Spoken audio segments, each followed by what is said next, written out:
Hello, dear viewer.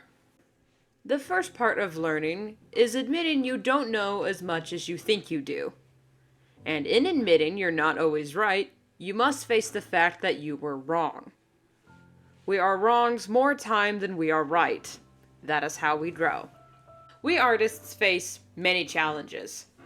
Getting the pose just right, perspective, our family not taking us seriously, drawing on the wrong layer, forgetting to take breaks, worrying about the ever-encroaching infestation of AI replacing artists in the media due to corporations wanting to cut costs.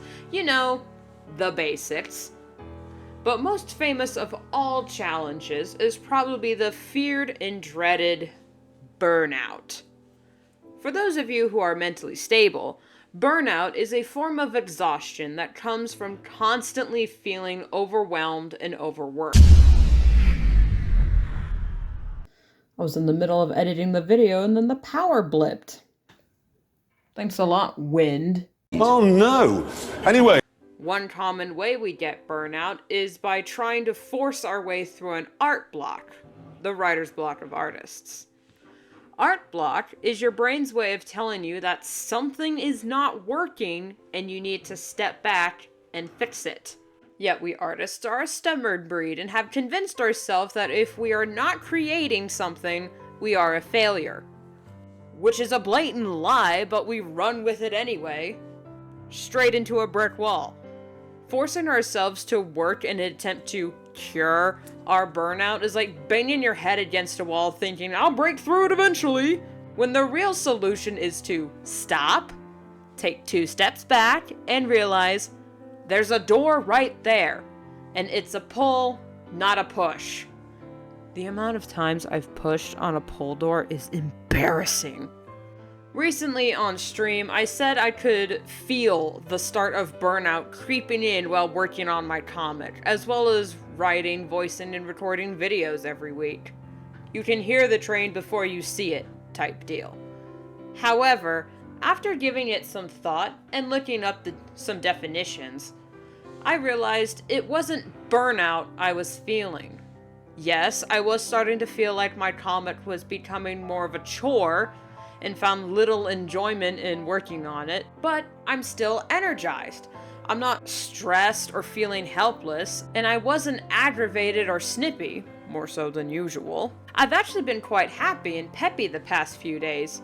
It was only when I got to drawing and working on the comic that I feel like, I said, it was a chore. Like doing the dishes. I don't hate it, it's just something that has to be done. I wasn't getting burnout. I was getting brain rot. What's the difference? Well, burnout is a full body exhaustion where you just want to quit everything and lay down, but you know sleep doesn't fix that kind of tiredness. Brain rot, on the other hand, is a euphoric high where you can feel your brain and personality being melted down and reformed and reshaped into the image of your new overlord, and you like it. Like BDSM, it's a degrading and humiliating position to be in, but it feels oh so nice. Beg daddy for mercy, bitch. What the fuck did I just write? Now I know, officially, brain rot is described as a condition of mental fogginess, lethargy, and reduced attention span and cognitive decline. But I've heard it used as another way to describe a hyperfocus. A hyperfocus is, as the name says, all your attention and focus is in on one subject. Everything you do, everything you hear, every breath you take, every move you make, every bond you break, every step you take, I'll be watching you. Basically, your whole life is taken over by the hyperfocus, and it can last months on end. The most annoying thing about a hyperfocus is having to deal with someone who's hyperfocusing. This is a formal apology to my family. The next few months are just gonna be about Transformers. I say this all in jest. It's not all misery.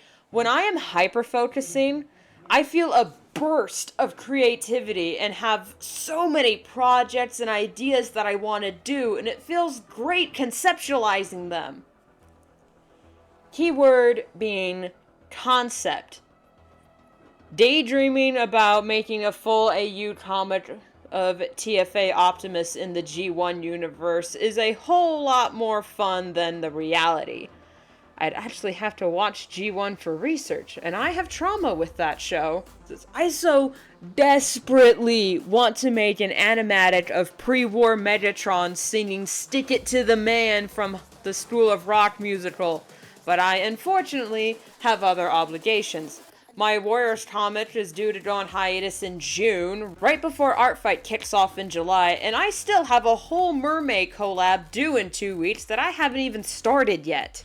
And yeah, I could just work ahead on the comic and finish all the pages so I can work on my writing and redesigning my versions of Transformers for when I pitch the show. But I have to finish the comic. And forcing yourself not to indulge in your hyperfixation is a disaster waiting to happen. Side note, it's taking me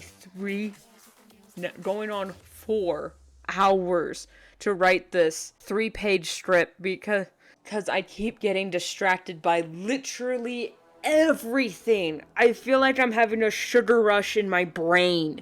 It also doesn't help that my obsession is being well fed these past few weeks with the trailer for the new movie coming out, finally getting around to watching Cyberverse, literally the cutest version of Transformers, and it has no humans. My YouTube feed is full to the brim of Transformers related content, like comic dubs and analysis video. I am literally currently in the middle of watching someone talk about how the intro to the Bumblebee movie was just nostalgia bait. And I mean, yeah, it kinda was. All the designs match their G1 counterparts, and we got to see characters that we recognize, but come on, that's just so cool! I'll forgive nostalgia bait if it's entertaining and makes me feel like a little kid watching it. Oh my gosh, oh my gosh, oh my gosh, oh my gosh, oh my gosh, oh my gosh, oh my gosh! This is so good! Soundwave! Oh my god, Soundwave! Wasn't this supposed to be a video about brain rot and burnout? Simply put, burnout is a lack of energy and enthusiasm, while brain rot is a mere shift in energy and enthusiasm. It feels great having that much excitement and creative energy all at once, but if not properly channeled, that focus gets in the way of other things that also need your attention. It's also important to know the words for your emotions so you can find the tools to handle and make room for them. In short, I am a mess of a human being. This is my my Transformers OC Starblaze. I'm going to redesign her soon and draw her to match the different styles of animated Prime and Cyberverse soon. She's really cool. She's a rock star and is married to Megatron even though she joined the Autobots. Oh my god, I'm so cringe.